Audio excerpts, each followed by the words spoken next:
درود پاک پڑھیں اللہم صلی علی سیدنا مولانا محمد معدن الجود والکرم والہ الکرام وابن الکریم بارک وسلم صلاۃ و سلام علیک یا رسول اللہ یا حبیب اللہ صلی اللہ تعالی علیہ وسلم۔ آج قرآن کریم کے 20ویں پارے کی تلاوت ہوئی، جس میں سورہ نمل کا بقیہ حصہ پڑھا گیا، سورہ قصص کی تلاوت ہوئی اور سورہ عنکبوت شریف کی تلاوت ہوئی۔ سورہ نمل کا جو بقیہ حصہ ہے، اس کی جو شروعات ہے اس پارے میں، اس میں اللہ تبارک و تعالیٰ نے اپنے کچھ احسانات شمار کرائے۔ اللہ کا جو ہم پر احسان ہے، یا اللہ نے جن چیزوں کو ہمارے لیے بنایا، چاہے وہ چیزیں زمین پر ہو، زمین میں ہو، پانی میں ہو، آسمان میں ہو، جیسے چاند ستارے سورج، اس طرح کے کچھ انعامات اللہ تعالیٰ نے شمار کرانے کے بعد فرمایا کہ بتاؤ کیا کوئی ایسا ہے جو میرے ساتھ پوجے جانے کے لائق ہے، کیونکہ بنایا تو میں نے، پھر جب عبادت کی باری آئے گی تو میرے ساتھ کوئی اور کیسے شریک ہوگا جب بنانے میں کوئی شریک نہیں۔ تو اللہ تبارک و تعالیٰ نے اس سے کفار مکہ پر الزامی دلیل قائم فرمایا، اور جا بجا کفار مکہ کا ذکر بھی آیا ہے۔ اس کے علاوہ حضرت موسیٰ علیہ السلام کا ذکر ہے، اور خاص کر سورہ قصص میں حضرت موسیٰ علیہ السلام کا ذکر اب تک جتنی جگہوں پہ آیا ان میں سب سے زیادہ تفصیل سے ہے۔ تفصیل سے مطلب آپ کی ولادت سے لے کر آپ کے عمر کے آخری حصے تک کا ذکر آیا ہے۔ یہ سورہ قصص میں ہے، اس میں حامان کا بھی ذکر ہے، فرعون کا بھی ذکر ہے، اور اس کے علاوہ آپ سورہ عنکبوت میں قارون کا ذکر آیا ہے، سورہ قصص کے اخیر میں ہے۔ اس طرح کی چند اہم باتیں آج بیان ہوئی ہیں۔ ان میں سے آپ لوگوں کے لیے جو میں نے منتخب کی ہیں وہ ہے سورہ قصص کی ابتدائی آیتیں، جو حضرت موسیٰ علی نبینا علیہ السلام کے بارے میں ہے۔ اللہ تبارک و تعالیٰ فرماتا ہے طاسین میم تلک آیات الکتاب المبین نتلو علیک من نبأ موسیٰ وفرعون بالحق لقوم یؤمنون۔ یہ آیت روشن کتاب کی ہے، ہم آپ پر تلاوت کرتے ہیں موسیٰ اور فرعون کی سچی حکایت ان لوگوں کے لیے جو ایمان رکھتے ہیں۔ موسیٰ اور فرعون، موسیٰ اللہ کے نبی ہیں اور فرعون اپنے زمانے کا کافر شخص۔ فرعون دراصل مصر کے بادشاہوں کو کہتے ہیں، فرعون کوئی نام نہیں ہے، فرعون کوئی نام نہیں ہے، مصر کے بادشاہ کو فرعون کہا جاتا تھا، یہ اس وقت کا بادشاہ تھا۔ تو اللہ تبارک و تعالیٰ نے اس کے بارے میں بیان فرمایا۔ اس کا واقعہ یوں ہے کہ ایک دن فرعون نے خواب دیکھا۔ خواب یہ تھا کہ بیت المقدس سے آگ نکلی اور مصر کو آگ نے گھیر لیا۔ فرعون کی بادشاہت مصر میں تھی، مصر کو آگ نے گھیر لیا اور اس آگ نے قبطیوں کو جلا ڈالا، لیکن بنی اسرائیل کو اس سے کوئی نقصان نہیں ہوا۔ مصر میں دو بڑی اور مشہور قومیں تھیں کہیں، یا دو مشہور قبیلے تھے، ایک قبطی قبیلہ، دوسرا قبیلہ بنی اسرائیل۔ قبطی قبیلہ وہ تھا جس سے فرعون تھا، یہ فرعون کا قبیلہ ہے، اور بنی اسرائیل قبیلہ حضرت موسیٰ علیہ السلام کا ہے۔ تو اس نے خواب دیکھا کہ آگ نکلی اور اس نے قبطیوں کو جلا دیا، لیکن بنی اسرائیل کو اس سے کوئی نقصان نہیں ہوا۔ خواب دیکھ کر تھوڑا گھبرایا، تو اس نے اپنے کچھ اس وقت کے اسٹرولوجی، اسٹرونومی، نیمرولوجی جاننے والے جو لوگ تھے، جسے نجومی وغیرہ کہتے ہیں، انہیں بلایا۔ بلانے کے بعد ایک لمبی ٹیم بلائی اور بلانے کے بعد اپنا خواب سنایا اور بتایا کہ بتاؤ خواب کی تعبیر کیا ہے۔ تو بتانے والوں نے کہا کہ خواب کا مطلب یہ ہے کہ اسی سال بنی اسرائیل میں ایک بچہ پیدا ہوگا جس کی وجہ سے آپ کی سلطنت و حکومت ختم ہو جائے گی۔ اب یہ سننا تھا، اس کے پاؤں تلے سے زمین کھسک گئی۔ اس نے اعلان کر دیا کہ قبیلہ بنی اسرائیل میں جس کے گھر بھی لڑکا پیدا ہو، پیدا ہوتے ہی اسے قتل کر دیا جائے، لڑکیاں رکھی جائیں۔ اور ایک تفسیر کے مطابق 20,000 لڑکے قتل کیے گئے، دوسری روایت کے مطابق 70,000 لڑکے قتل کیے گئے، اور لڑکیاں چھوڑ دی جاتی تھیں۔ اللہ تبارک و تعالیٰ نے اس کا ذکر فرمایا ہے۔ اللہ فرماتا ہے ان فرعون علا فی الارض وجعل اہلہا شیعا یستضعف طائفۃ منہم یذبح ابناءہم ویستحیی نساءہم۔ فرعون جو کہ بنی اسرائیل کے بیٹوں کو ذبح کر دیتا تھا اور بیٹیوں کو زندہ رکھتا تھا تاکہ ان سے خدمت کروائے یا انہیں باندی بنائے، نوکرانی بنائے۔ اللہ کی قدرت دیکھیں، اسی سال حضرت موسیٰ علیہ السلام کی ولادت ہوتی ہے۔ اتنا ہنگامائی دور، ایمرجنسی کنڈیشن، بیٹا پیدا ہوتے ہی مار دیا جائے، اور اس میں حضرت موسیٰ علیہ السلام کی ولادت۔ اب حضرت موسیٰ علیہ السلام پیدا ہوئے تو ان کی والدہ کو ٹینشن ہو گیا کہ کیسے کیا کیا جائے۔ اچھا، جیسے کسی کے گھر بچہ پیدا ہونے کی خبر ہوتی، فوراً فرعون کی طرف سے مقرر کردہ جو داعیہ تھیں وہ پہنچ جاتی۔ حضرت موسیٰ علیہ السلام کے گھر پہنچی تو دیکھا بیٹا پیدا ہوا۔ اب وہ فرعون کی طرف سے تھی، لیکن اچانک حضرت موسیٰ علیہ السلام کی پیشانی سے ایک نور نکلا، جسے دیکھتے ہی وہ حضرت موسیٰ علیہ السلام پہ فریفتہ ہو گئی۔ اس نے موسیٰ علیہ السلام کی والدہ سے کہا کہ دیکھیے آپ کا بیٹا ہے، میں تو باہر کسی کو نہیں کہوں گی، میں تو آئی تھی مارنے کے لیے، لیکن باہر کسی سے نہیں کہوں گی، وعدہ کرتی ہوں آپ اس کی حفاظت کریں۔ یہ کہہ کے داعیہ چلی گئی، اور داعیہ آ کر جو گئی تو اتنے میں جو لشکر باہر جو پولیس والے کہیں یا ان کے فوجی تھے، ان کو خبر ہوئی کہ کوئی بچہ پیدا ہوا، وہ چھان بین کے لیے آئے۔ حضرت موسیٰ علیہ السلام کی بڑی بہن نے اس چیز کو محسوس کیا، اپنی والدہ سے کہا، اشارہ کیا کہ لوگ آ رہے ہیں۔ ان کی والدہ نے کپڑے میں لپیٹا، آؤ دیکھا نہ تاؤ، جلتے ہوئے تندور میں حضرت موسیٰ علیہ السلام کو ڈال دیا۔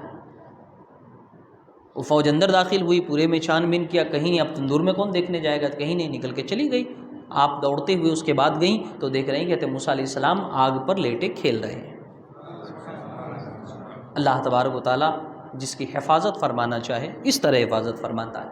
حضرت موسیٰ علیہ السلام کو نکالی، نکالنے کے بعد اب مسئلہ ہے کہ کب تک چھپا کے رکھیں گی، سب طرف تو کرفیو جیسی صورتحال ہے۔ تو اللہ تبارک و تعالیٰ نے اس کو بیان فرماتا، اللہ فرماتا وَأَوْحَيْنَا إِلَىٰ أُمِّ مُوسَىٰ أَنْ أَرْضِعِيهِ، ہم نے موسیٰ کی والدہ کو الہام کیا کہ اسے دودھ پلاؤ، ان کے دل میں ڈالا کہ اسے دودھ پلاؤ۔ ایک روایت یہ ہے کہ کسی فرشتے کے ذریعے سے بتایا گیا کہ آپ اپنے بیٹے کو دودھ پلائیں، فَإِذَا خِفْتِ عَلَيْهِ فَالْقِيهِ فِي الْيَمِّ وَلَا تَخَافِي وَلَا تَحْزَنِي إِنَّا رَادُّوهُ إِلَيْكِ وَجَاعِلُوهُ مِنَ الْمُرْسَلِينَ۔ اللہ نے فرمایا جب تمہیں ڈر ہو کہ اب اسے نہیں سنبھال سکتی ہو تو اسے پانی میں بہا دینا۔ موسیٰ علیہ السلام کی پرورش کیسے ہوئی دیکھیں، اللہ نے فرمایا اسے پانی میں ڈال دینا، فَأَلْقِيهِ فِي الْيَمِّ، اسے پانی میں ڈال دینا، اور پانی میں ڈالنے کے بعد فکر مت کرنا۔ اللہ فرماتا وَلَا تَخَافِي وَلَا تَحْزَنِي، نہ خوف کھانا نہ حزن و ملال رکھنا، إِنَّا رَادُّوهُ إِلَيْكِ، میں ایک دن وہ تمہاری طرف پھر سے لوٹا دوں گا تمہارے بیٹے کو، اور لوٹاؤں گا ہی نہیں، وَجَاعِلُوهُ مِنَ الْمُرْسَلِينَ، اسے رسول بھی بناؤں گا۔ خیر وہی ہوا۔ اب دن بدن معاملات بگڑنے لگے، بچہ تھوڑا بڑا ہونے لگا تو اب سنبھالنا مشکل ہو رہا تھا، بہت زیادہ بڑا بھی نہیں، ایک آدھ مہینے کا۔ تو حضرت موسیٰ علیہ السلام کی والدہ نے اپنی بڑی بیٹی سے مشورہ کیا اور ایک بڑھئی کے یہاں جا کر، کارپینٹر کے یہاں جا کر ایک چھوٹا سا باکس بنوایا، اچھا سا باکس بنوانے کے بعد حضرت موسیٰ علیہ السلام کو ڈالا اور دریائے نیل میں بہا دیا۔ ایک ماں کے دل پہ کیا بیتی ہو، لیکن وہ کرے کیا، نہ بہائے تو آ کر وہ لوگ قتل کر جائیں گے، بہا دیا اس نے۔ اللہ کی اور قدرت دیکھیں کہ دریائے نیل سے ایک چھوٹی سی نہر نکلتی تھی پانی کی، اور وہ نہر جاتی تھی فرعون کے محل میں، اور اسی نہر سے حضرت موسیٰ علیہ السلام پہنچ گئے فرعون کے محل میں۔ جہاں سے بچانا تھا اللہ نے وہیں پہنچا دیا۔ اب مسئلہ اور پیچیدہ ہے۔ اللہ جب محل میں وہ باکس پہنچا تو فرعونیوں نے اٹھایا تو کھولا تو دیکھے اس میں بچہ ہے۔ اللہ تبارک و تعالیٰ فرماتا ہے فَالْتَقَطَهُ آلُ فِرْعَوْنَ لِيَكُونَ لَهُمْ عُدُوًّا وَحَزَنًا، فرعونیوں نے اسے اٹھا لیا، اور فرعون کے لیے دشمن بن گئے۔ اب فرعون کی تاکہ وہی بچہ ان کا دشمن بنے اور ان کے لیے مصیبت پیدا ہو۔ فرعونیوں نے باکس اٹھایا، باکس کو کھولا، بچہ، محل میں خبر پہنچی، حضرت آسیہ فرعون کی بیوی ہیں، حضرت آسیہ ولیہ ہیں، اللہ کی مقرب بندی ہیں، فرعون کہاں کافر، اور اتنا متشدد کافر، اور اس کی بیوی ایک ولیہ ہے، حضرت آسیہ رضی اللہ تعالیٰ۔ حضرت آسیہ کو خبر ہوئی، حضرت آسیہ نے باکس منگایا، کھولا، دیکھا بچہ۔ حضرت آسیہ نے فرمایا فرعون سے کہ دیکھو اس بچے کو قتل نہ کرو، ہم لا ولد ہیں، اللہ نے ہمیں اولاد نہیں دی، ہم اس بچے کو بیٹا بنائیں گے۔ اور فرعون کہا کہ بھائی یہ بچہ، ابھی تو بچوں پہ کرفیو لگی ہے، لڑکا کیسے پالے ہم؟ تو حضرت آسیہ نے فرمایا کیا گارنٹی کہ بچہ مصر کا ہے؟ بھائی دریائے نیل ہے، کہاں سے بہہ کے آیا کون جانتا ہے؟ ایک تو اس بات کی کوئی دلیل نہیں کہ مصر کا بچہ ہے، اور تمہارے نجومیوں نے بتایا کہ مصر کا بچہ ہوگا، بنی اسرائیل کا بچہ۔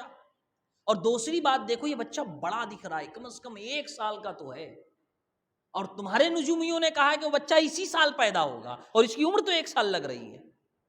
حضرت آسیہ نے کسی طرح اسے کنونس کر لیا، اور حضرت موسیٰ علیہ السلام رکھ لیے گئے فرعون کے گھر۔ اب دیکھیں اللہ اپنے دوست کو دشمن کے گھر پال رہا ہے، اللہ کی قدرت، وہ چاہے تو کیا نہیں کر سکتا۔ ان اللہ علی کل شیء قدیر، اللہ ہر چیز پر قادر ہے۔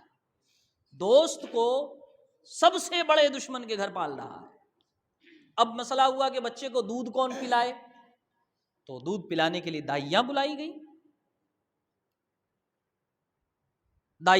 گئی، اور مسئلہ یہ ہوا کہ حضرت موسیٰ علیہ السلام کسی دائی کا دودھ نہیں پی رہے تھے۔ بڑی بات یہ ہوئی کہ کسی بھی دائی کا آپ دودھ پی ہی نہیں رہے ہیں۔ اللہ نے فرمایا وَحَرَّمْنَا عَلَيْهِ الْمَرَاضِعَ، ہم نے اس پر حرام کر دیا تھا کسی کے دودھ کو۔ تو اب اور دقت ہو گئی کہ بھئی اب کون پلائے دودھ۔ ادھر حضرت موسیٰ علیہ السلام کے والدہ کو خبر ہو گئی کہ میرا بیٹا پھر وہیں پہنچا ہے، ماں کا دل۔ اللہ تبارک و تعالیٰ فرماتا ہے ہوا کیا، وَأَصْبَحَ فُؤَادُ أُمِّ مُوسَىٰ فَارِغًا، موسیٰ کی ماں کا دل اب بے صبر ہونے چلا تھا، ماں کے صبر کی باندھ ٹوٹنے کو تھی، بیٹا میرا وہیں پہنچ گیا جہاں سے بچانا تھا۔ ان کادت لتبدی بہ لولا اربطنا علی قلبها لتکون من المؤمنین، قریب تھا کہ وہ لوگوں میں یہ بات ظاہر کر دیتی اگر ہم نے انہیں ڈھارس نہ بندھایا ہوتا۔ خیر، اب مسئلہ ہوا کہ دودھ کون پلائے۔ حضرت موسیٰ علیہ السلام کی والدہ نے اپنی بڑی بیٹی سے کہا کہ جاؤ ذرا خبر لے کے آؤ محل میں کیا حال ہے، کس طرح کے ہنگامے چل رہے ہیں، کیسی ہلچل ہے۔ حضرت موسیٰ علیہ السلام کی بہن گئی تو پتہ چلا کہ ایک بچہ محل میں آیا ہے، کوئی کسی دائیا کا دودھ نہیں پی رہا ہے۔ حضرت موسیٰ علیہ السلام کی بہن گئی، اور جانے کے بعد انہوں نے حضرت آسیہ سے کہا کہ ایک دائیا کا ایڈریس مجھے پتا ہے، بہت صاف ستھری نیک عورت ہے، مجھے یقین ہے یہ بچہ اس کا دودھ پیے گا۔ حضرت آسیہ نے فرمایا کون ہے، بلاؤ۔ لے کے آ گئی اپنی ماں کو، اور حضرت موسیٰ علیہ السلام کو جیسے ان کی والدہ نے دودھ دیا، انہوں نے دودھ پینا شروع کیا۔ اللہ نے فرمایا تھا میں تمہارا بیٹا پھر تمہیں لوٹا دوں گا۔ لوٹ گئے اپنی ماں کی طرف حضرت موسیٰ علیہ السلام، اور اس کے بعد پرورش تو وہی ہوتی تھی، دودھ اپنی والدہ کا پیتے تھے، اور آپ کی پوری پرورش وہی ہوئی۔ حضرت موسیٰ علیہ السلام کی پوری پرورش فرعون کے گھر ہوئی۔ بچپن میں ہی بہت چھوٹے تھے، 1-2 سال کے تھے، ایک دن فرعون انہیں لے کر پیار کر رہا تھا، کھیل رہا تھا، آپ نے اس کی داڑھی پکڑی اور ایک تمباچا مارا، بھگ گیا، بادشاہ تھا۔ آسیہ کو بلایا، کہا دیکھو اس بچے پہ مجھے شک ہو رہا ہے، یہ ابھی سے داڑھی پکڑ کے مار رہا ہے، آگے کیا کرے گا؟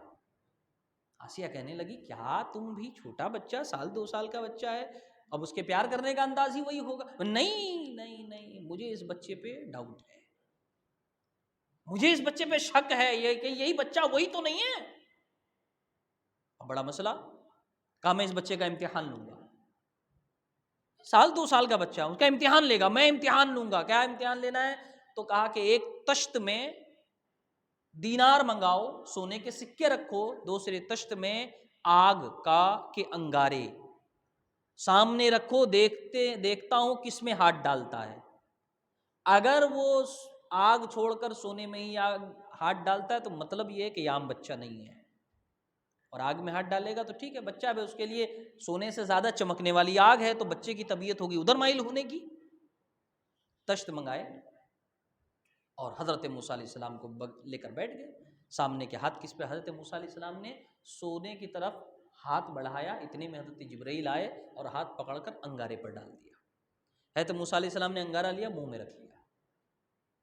اس سے آپ کی زبان میں لقنت آ گئی تھی، بعد میں پھر انہوں نے دعا کی اور اللہ تبارک و تعالیٰ نے وہ لقنت ختم کی۔ تو اب فرعون کو یقین ہو گیا کہ نہیں یہ کوئی خاص بچہ نہیں، یہ عام بچہ ہے، ورنہ آگ اٹھا کے منہ میں کیوں ڈالتا۔ خیر آپ کی پوری پرورش جوانی تک وہیں ہوئی، اس کے بعد دو قبطیوں سے آپ کو اختلاف ہو گیا، جھگڑا ہو گیا، اس کے بعد آپ نے قبطی کو صرف ایک پھیٹ مارا، وہ مر گیا، معاملہ بگڑا، اس کے بعد آپ مصر چھوڑ کے چلے گئے، پھر آپ کی شادی ہوئی، یہ پوری تفصیلات کا بیان ہے۔ شادی کے بعد پھر اللہ تعالیٰ نے آپ کو فرعون کی طرف لوٹایا نبی بنا کر کہ اب جائیں آپ اس تک اللہ کا پیغام پہنچائیں، میرا پیغام پہنچائیں۔ اس کے بعد پہنچے تو فرعون کہنا اچھا میں نے تو تمہیں پالا تھا، تم ہی آئے ہو پھر مجھے پیغام دینے کہ میں تمہارے خدا کو پوجوں۔ بڑے مناظرے ہوئے، مباحثے ہوئے، پھر اخیر تک وہ بنی اسرائیل کو وہاں سے مصر سے لے کے نکلنے والا واقعہ، یہ پوری تفصیلات اللہ تبارک و تعالیٰ نے بیان فرمائی ہے۔ تو اس صورت میں زیادہ تر ذکر جو ہے وہ یہی ہے کہ اس میں حضرت موسیٰ علیہ السلام اور آپ کی والدہ کا، قوم بنی اسرائیل کا، آپ کی شادی کا، اور فرعون سے آپ کے بحث و مباحثے وغیرہ کی باتیں بیان ہوئی۔ اس صورت کے اخیر میں اللہ تبارک و تعالیٰ نے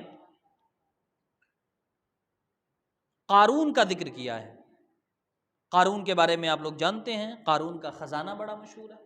اللہ تعالیٰ نے بے پناہ دولت عطا فرمائی تھی قارون کو، لیکن معاملہ یہ ہوتا ہے کہ جب اللہ کوئی نعمت دے تو آدمی میں اکڑ آ جاتی ہے۔ قارون کوئی باہر کا آدمی نہیں تھا، ایک روایت کے مطابق حضرت موسیٰ علیہ السلام کے چچا کا لڑکا تھا، یعنی چچیرا بھائی، چچا زاد، حضرت موسیٰ علیہ السلام کا چچا زاد تھا۔ اور توریت کا، یا بتایا جاتا ہے توریت کا ہی بہت بڑا عالم، ایک متقی پرہیزگار آدمی ہوا کرتا تھا، لیکن تب تک جب تک وہ غریب تھا۔ جب اس کے پاس دولت آئی، پیسہ آیا، تو زمین پہ اکڑ کے چلنے لگا۔ لوگوں نے کہا کہ دیکھو اللہ نے تمہارے ساتھ احسان کیا ہے کہ تمہیں دولت دی ہے، تم لوگوں کے ساتھ حسن سلوک کرو، اللہ کے کا شکر گزار بندہ بنو۔ تو کہنے لگا یہ دولت تو مجھے میرے علم سے حاصل ہوئی، نعوذ باللہ۔ پھر اللہ تبارک و تعالیٰ فرماتا ہے کہ ہم نے اسے اس کے مکان سمیت زمین میں دھسا دیا۔ تو اس صورت کے اخیر میں اس کا بھی ذکر ہے، اور اتنی دولت اللہ تعالیٰ نے اسے عطا فرمائی کہ اللہ فرماتا ہے وَآتَيْنَاهُ مِنَ الْكُنُوزِ مَا إِنَّ مَفَاتِحَهُ لَا تَنُوءُ بِالْعُصْبَةِ أُولِي الْقُوَّةِ۔ اللہ فرماتا ہے کہ ہم نے اسے اتنے خزانے دیے تھے کہ اس کی چابی، خزانوں کی صرف چابی، خزانہ نہیں، خزانوں کی چابی طاقتور ایک بڑی جماعت کے لیے اٹھانا مشکل تھا۔ اب سوچیں ایک خزانے میں کتنا مال جمع ہو سکتا ہے، اس کی ایک ہی چابی، اور کتنی چابیاں ہوں گی کہ ایک بڑی جماعت، طاقتور جماعت کے لیے صرف اس کے خزانوں کی چابیاں اٹھانا مشکل۔ اتنی دولت اللہ تبارک و تعالیٰ نے فرعون کو قارون کو عطا فرمائی تھی، لیکن وہی ہوا کہ جب دولت آتی ہے تو لوگوں کے انداز بدل جاتے ہیں۔ اللہ تبارک و تعالیٰ ایسی ہی دولت دے جو دولت ہماری آخرت کے لیے نقصان دہ نہ ہو، ہمیشہ ایسی دعا کرنی چاہیے۔ حضور سرکار دو عالم صلی اللہ علیہ وسلم نے فرمایا میں اپنے بعد اپنی امت پر کفر اور شرک کا خوف نہیں کرتا، لیکن دنیا کے کشادہ ہو جانے کا خوف کرتا ہوں۔ دنیا زیادہ آ جائے گی جب ان کے پاس تو یہ خود بگڑ جائیں گے۔ تو ایسی دولت اللہ نہ دے جو دولت کے ہمیں اللہ سے دور کر دے۔ اس کے بعد سورہ عنکبوت ہے۔ عنکبوت کے معنی آتے ہیں مکڑی، اور یہاں پہ چونکہ جو کفار مشرکین جو بت کی پوجا کرتے ہیں ان کے اعتقاد کو مکڑی کے جالے سے تشبیہ دی گئی ہے، اسی لیے یہاں پہ اس کا بیان ہے، اور اسی کی مناسبت سے سورت کا نام سورہ عنکبوت ہے۔ سورہ کی شروعات یوں ہوتی ہے، اللہ فرماتا ہے الف لام میم احسب الناس ان یترکوا ان یقولوا آمنا وہم لا یفتنون۔ کیا لوگوں نے یہ سوچا کہ وہ چھوڑ دیے جائیں گے یہ کہنے پر کہ ہم ایمان لائے اور ان کی آزمائش نہیں ہوگی؟ مسئلہ یہ ہے کہ ہم اگر یہ سوچے کہ ہم نے کلمہ پڑھ لیا ہم مسلمان ہو گئے تو بس اتنا ہے کافی ہے، تو نہیں ہے، بلکہ اللہ کبھی نہ کبھی کسی نہ کسی موقع پر ہمیں آزمائے گا تاکہ ہم اپنے دعوے میں سچے ہیں یا نہیں آئے۔ ہم ایمان لائے، ہم مسلمان کا مطلب یہ ہے کہ ہماری دنیا اور آخرت میں اگر ہمارے لیے سب سے بڑی کوئی ذات ہے تو اللہ کی ہے، اور مخلوق میں ہمارے لیے کوئی سب سے بڑا ہے تو مصطفیٰ جان رحمت صلی اللہ علیہ وسلم ہے۔ اب یہ تو ہمارا دعویٰ ہے، دلیل کہاں ہے اس بات پر؟ تو دلیل آزمائش کی گھڑی میں قائم ہوتی ہے۔ ہم یہ کہیں کہ ہم اللہ کے غلام ہیں، ہمارا جو کچھ ہے اللہ کا ہے، یہ تب بات یقینی ہوگی جب اللہ ہم سے پوری دولت چھین لے، اور تب بھی ہم یہی جملہ کہیں کہ یہ اللہ کی تھی، اللہ نے لے لی۔ تو اللہ تبارک و تعالیٰ فرماتا ہے فقط اتنا کہہ دو تم کہ ہم ایمان لائے اور تمہیں چھوڑ دیا جائے گا، نہیں، تمہیں آزمایا جائے گا، اور آزمائش میں جب تم کامیاب ہوئے، امتحان میں جب تم کامیاب ہوئے، تو واقعی اب تمہارے دعوے پر دلیل قائم ہو گئی ہے۔ آگے اللہ فرماتا ہے وَلَقَدْ فَتَنَّا الَّذِينَ مِن قَبْلِهِمْ فَلَيَعْلَمَنَّ اللَّهُ الَّذِينَ صَدَقُوا وَلَيَعْلَمَنَّ الْكَاذِبِينَ، اور بے شک ہم نے آزمایا ہے ان سے پہلے کے لوگوں کو تاکہ ظاہر کر دیں سچوں کو، ظاہر کر دیں جھوٹوں کو۔ تو اللہ تبارک و تعالیٰ ہر کسی کو آزماتا ہے۔ دراصل یہ آیت مبارکہ بعض ان صحابہ کے حق میں نازل ہوئی جو مکہ میں ایمان تو لائے لیکن مدینہ ہجرت کر کے نہیں گئے تھے، تو مدینے سے صحابہ نے انہیں خبر کروائی کہ دیکھیے ہجرت کے بعد آپ اپنے دعوے میں تبھی مکمل ہوں گے جب مدینہ آپ آئیں گے، ایمان لانے کے بعد آپ مکہ چھوڑ کر جب تک مدینہ نہیں آ جاتے۔ یہ لوگ سفر میں نکلے مدینہ منورہ کے لیے، راستے میں کفار نے ان کا تعاقب کیا، لڑائی ہوئی، کئی لوگ ان میں شہید ہو گئے اور کچھ ہی بچے جو مدینہ پہنچ سکے۔ تو اس سے بڑا صدمہ ہوا، تو اللہ تبارک و تعالیٰ نے یہ آیت نازل فرمایا کہ یہ مت سمجھو کہ تمہارا صرف کلمہ پڑھ لینا کافی ہے، بلکہ تمہیں آزمایا بھی جائے گا۔